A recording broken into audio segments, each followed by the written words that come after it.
Welcome to the CareerLab. I'm Julie LaCroix. And I'm Joel Siegel, the host and co-producer of CareerLab. CareerLab features America's career counselor, Julie LaCroix. I'm an executive coach, and Julie and I are colleagues. We work together for many years in complex engagements. In this podcast, however, Julie is going to help adults of all stripes solve their major career challenges, and it's going to be exciting. So let's get started. Hi, Julie. Good morning, Joel. How are you? I'm doing so good today. Oh, I'm glad to hear that. You're all dressed in your tartan winter plaid, and it's really cozy. Nice to see that. Yeah, it's winter, and we're all dressed for it. So, we were talking earlier before we came on the air that we're going to try something a little different. So tell us what we're going to do. So when clients email me with their career problems, requesting an appointment with me, sometimes they give me a little background information about their situation. And it's really interesting, as you know, what people write, because you can tell a lot about not just the content, but how they present their problem. And you can also start to get a whiff of what some of their skills are and what their general style is. And I thought, since I had a really nice email from our first caller today, that I might share with the audience a little bit about what it's like to be on the receiving end of somebody's career explanation, and see if maybe they can relate to it a little bit, and see how maybe we'll pull the veil back a little bit and show the listeners a little bit about how we begin our analysis of their career problem.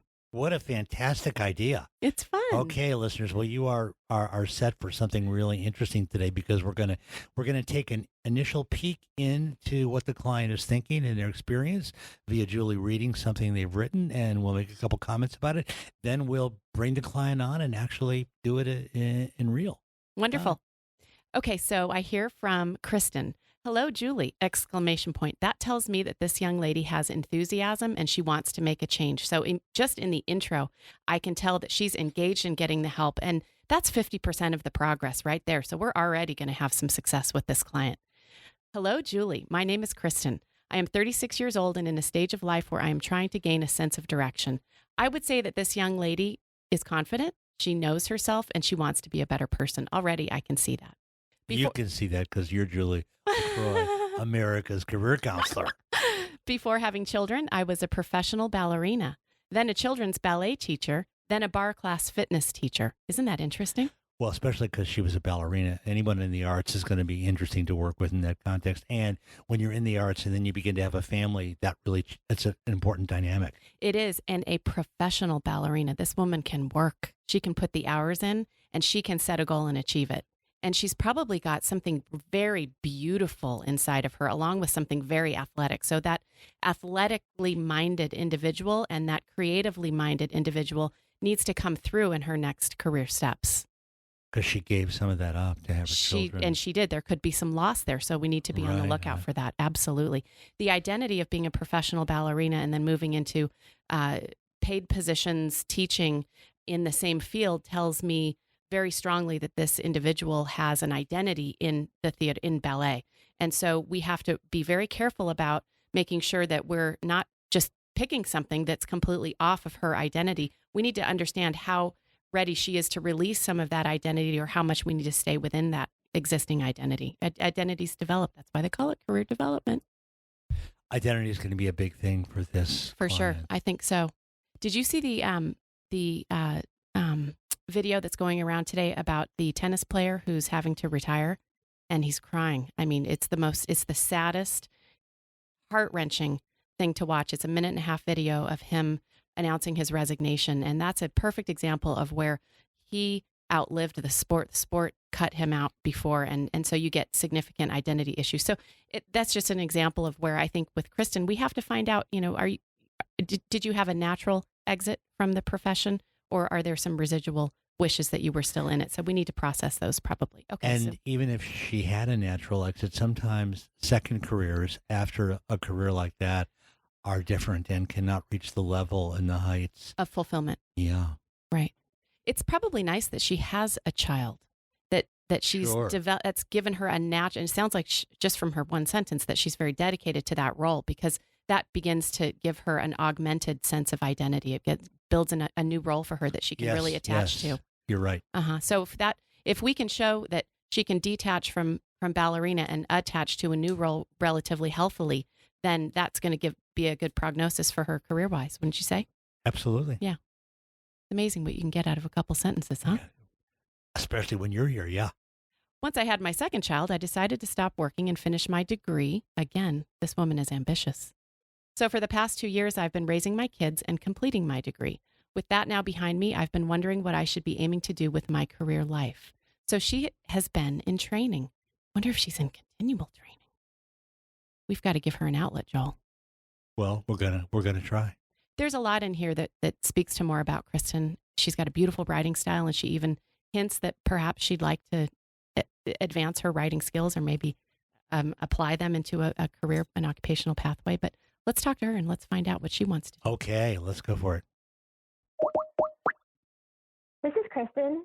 Kristen, good morning. This is Joel Siegel, the host and producer of Hi, good CareerLab. morning. How are you? I'm good, thank you. Okay, and you're on the line, of course, with myself and America's career counselor, Julie LaCroix. Hi, Kristen. Hi, Julie. Good. Well, we're excited to offer the opportunity to help you solve some of your career challenges today.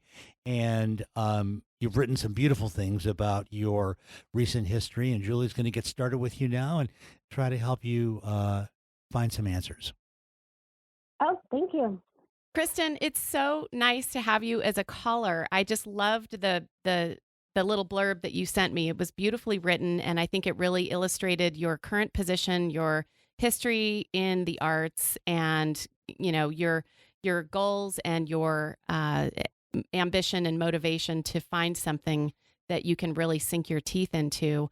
And also with the acknowledgement that you are a mom and you are engaged in being a mom. And so you're not necessarily ready to go full-fledged into something, but you at least want to have some definition. Is that about right? Does that assess your situation clearly?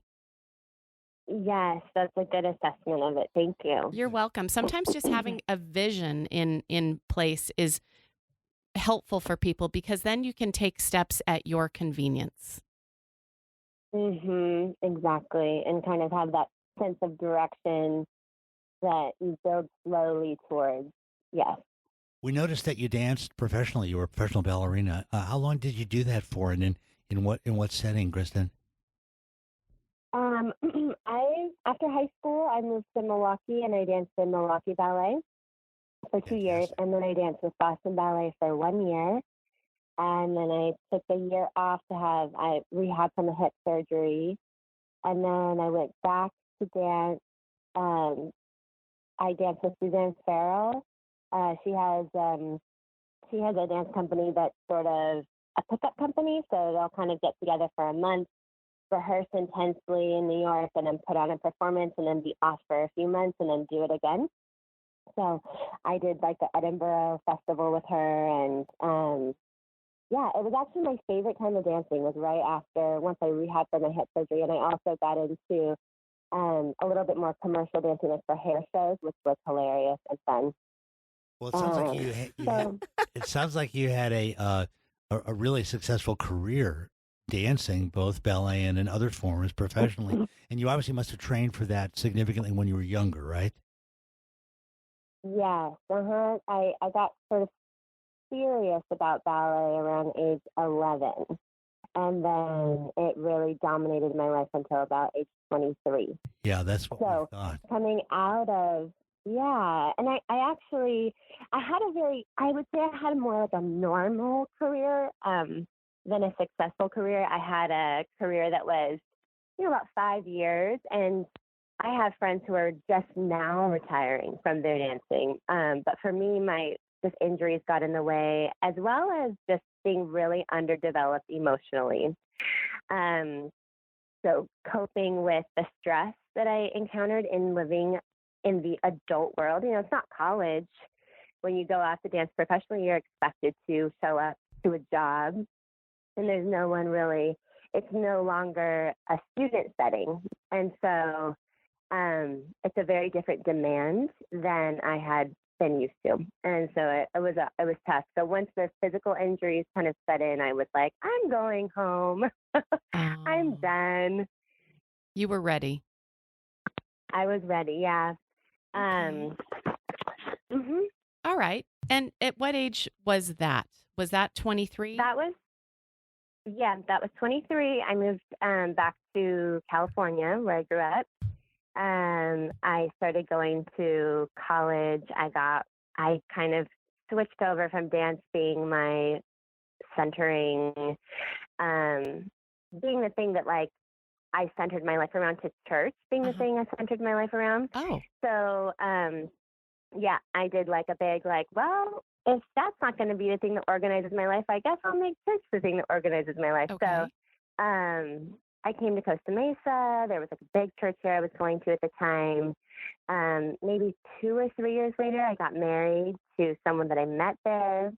And I sort of continued to go to college, and I was really good in all my classes. Like I got straight A's, but I just have no sense of direction. And something that I've come to understand about my experience as a dancer was that it's very disorienting to go from, like, I just had this idea, like, the world is my oyster, and now I will just go and make some other wonderful thing out of my life, And I didn't realize how hard it was going to be for me to find something else. I didn't realize how hard it was going to be for me to take this thing that I had been so passionate and driven towards and then let it go and then let something else. I just sort of thought magic was going to happen and I was going to find my way into something great. And you instead, I will. felt really, really lost. Yeah. Do you still feel lost? I feel a little less lost now that I'm a mom because that gives me so much direction. And then I finished my bachelor's degree finally. Congratulations. Through a program that is, thank you, through a program that is for dancers. It gives you credit for your dance experience. And then you do kind of classes that you need to do to get a liberal arts and performing degree through St. Mary's College. And it's called the LEAP program, Liberal Education for Artists and Performers. Really? Yeah, so I did that. I just completed it last summer. Wonderful. And so that felt good. And it felt normalizing to be with other dancers who were transitioning and who had just experienced that, and to verbalize it like, man, this is really a thing for us, Wow. Yeah. So it sounds like you've really worked through in a very healthy way the processing needed to move from a very, very intense early career and then kind of out of it to prep yourself emotionally and logistically to embark on something new. And not every former athlete or performer can say that. So I just want to give you a lot of credit for working through the process and finding that normalcy, if you will, and coming to this place right here today where you're reaching out for a bridge to the next steps of something new that you can build. That says a lot about you. And I do hope that, just to quickly acknowledge something that you said about just kind of looking for that magical next thing. And, I just thought it would magically happen. Give yourself some credit for that hope and that kind of dreamer mentality. And I wouldn't ever lose that, because when you have that, you're open, you're resilient, you're flexible in your thinking style. You tend to have a positive nature. That's what it indicates. And these are the things that are needed in order to embark on an interim exploration process for career planning purposes. So we're going to lean on that kind of ideation and brainstorming side of you to look for some clues of things that might not only be interesting to you, but might match the skills that you find are your strongest. Thank you. Yeah, that's a good word. Mm-hmm. And also, transition is a process. I do a lot of transition work, and Julie does too, with clients. So you're really in the process of a very significant transition, and acknowledging that as you have and talking with us today, hopefully we may be able to give you some clues and cues about where that transition is going.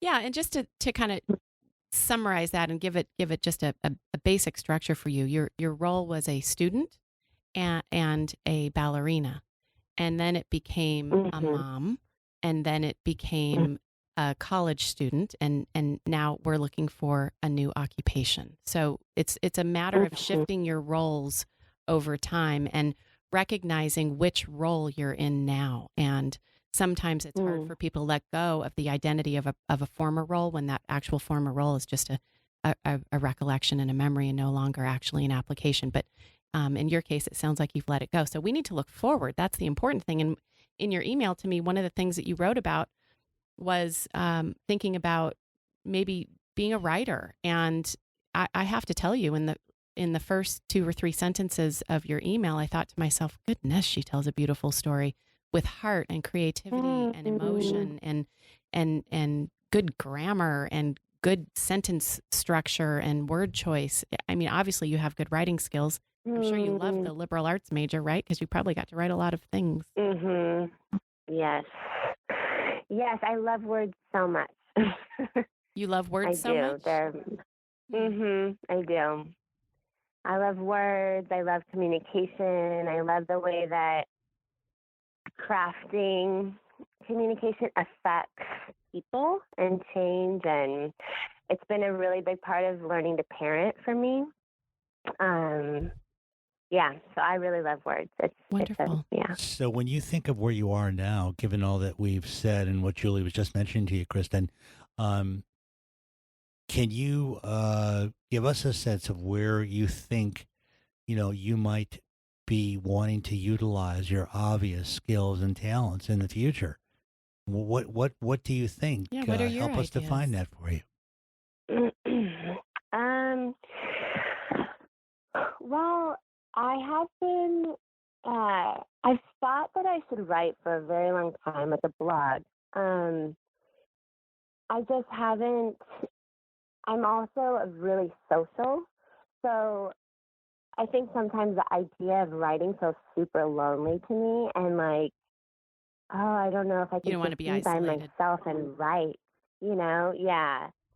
So the isolation factor it prevents me. But I'm starting to try to gain some skills to just practice writing. So I have someone that I follow who kind of gives suggestions about just that daily habit and how to shape it. So I'm trying to embrace that as a practice this year and learn how to do that. I finally have energy again because my youngest child is like 2.5. So I'm definitely kind of coming out of the fog of having a very young child, She's more in toddler stage now, so that feels really good.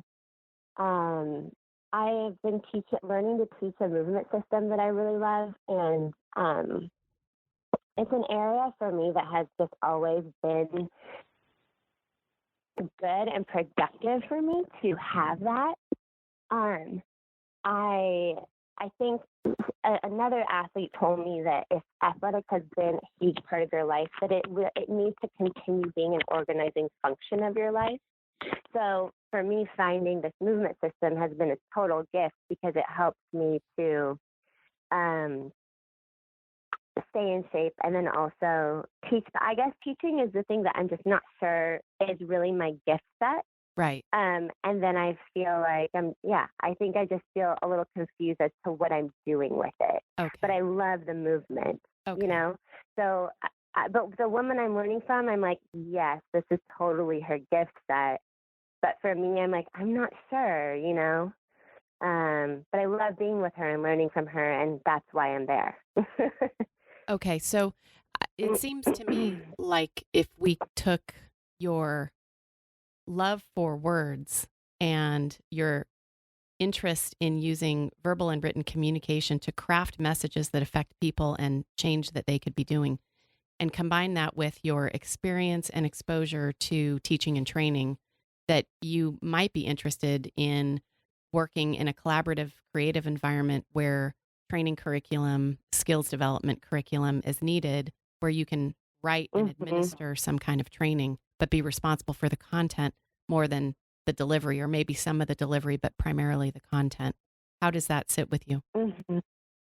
Yeah, that sounds good. And I do really like being with people. I like the collaboration, and I like I think that was a huge part of dance, right? It's like very communal, but you're really quiet in the midst of community. Right, Like right. you're dancing together, not doing a ton of talking, Right, right. I I love was a that. swimmer and I Mm-hmm. was underwater my entire childhood, and I remember how isolating that Mm. was. So I understand what you mean. Can I give you a couple of career clues, little threads that maybe you could Yes. follow and do a little research on? Okay, Yes. Should I be writing? yeah. The idea of you, I should probably write those down. yeah, for Yeah. sure. Okay, I'm ready. Okay. Mm-hmm.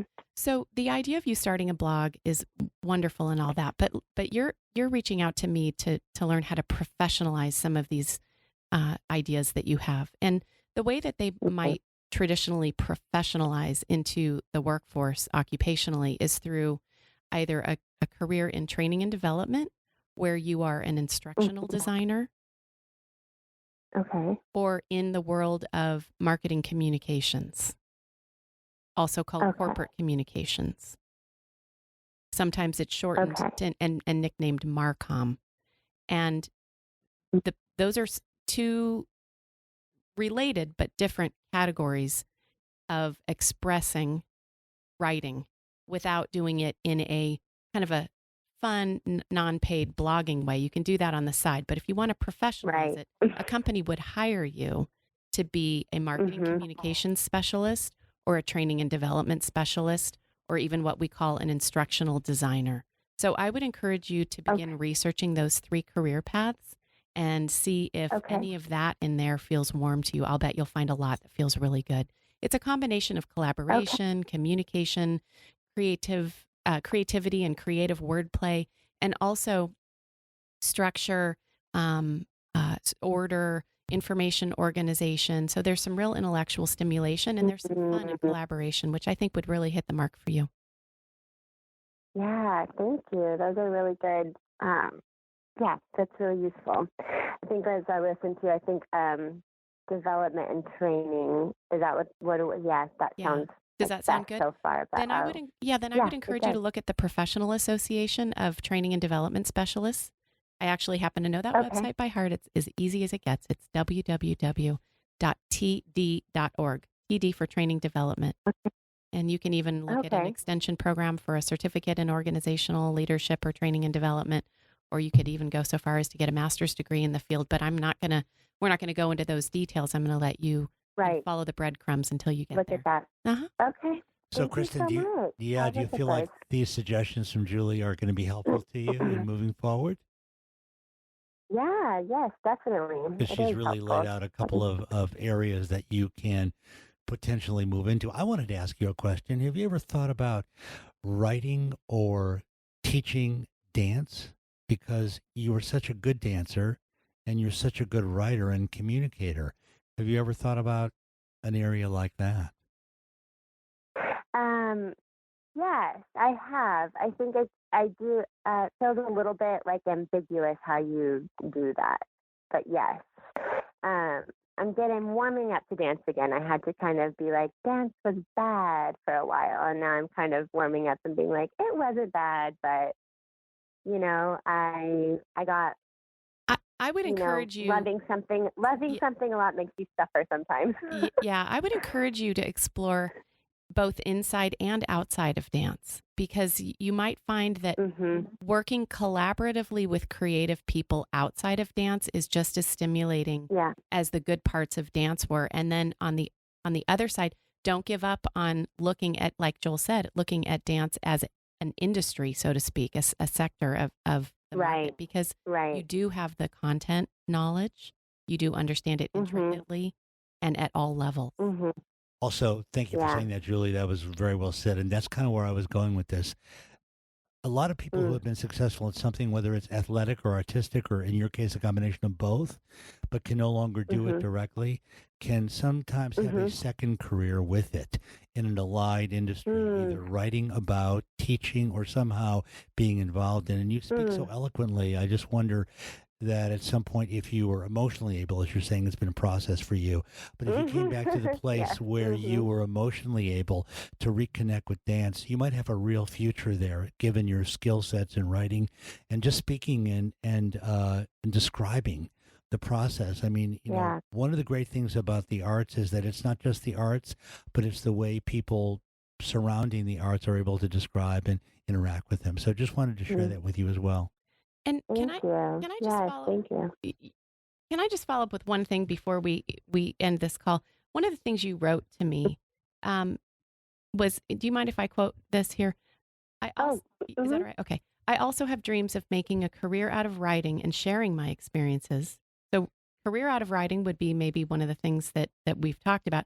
Sharing your experiences could be something Joel's talking about, or some kind of give back through blogging or touring and mentoring and coaching. And as you get another 5 or 10 years on in age, that's going to be something that probably calls you out quite a bit. So, I wouldn't necessarily ignore that.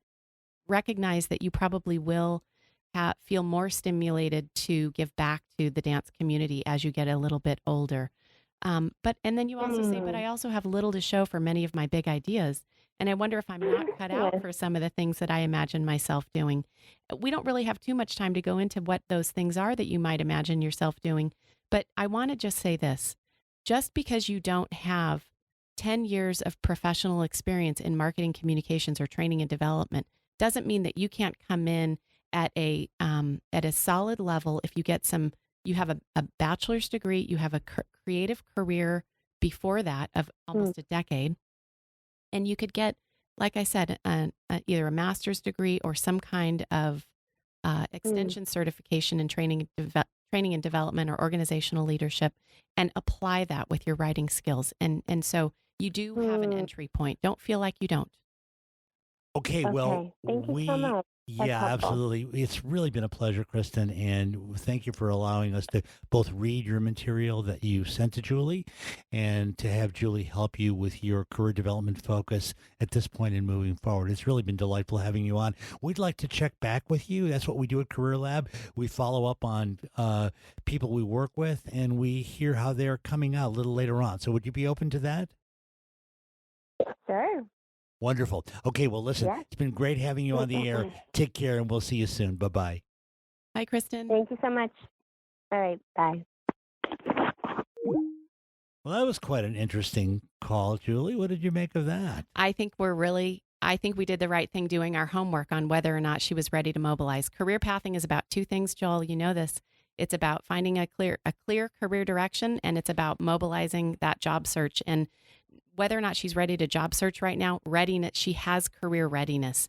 And I think it's really good that we picked it apart with her and prior to talking to her to make sure that we knew that she was ready, because seeing where she could fit was pretty easy. Sometimes if the person isn't ready, if you show them that, they just feel worse because they can't do it. And she was ready to hear it. So I just wanted to make sure, because that was a win.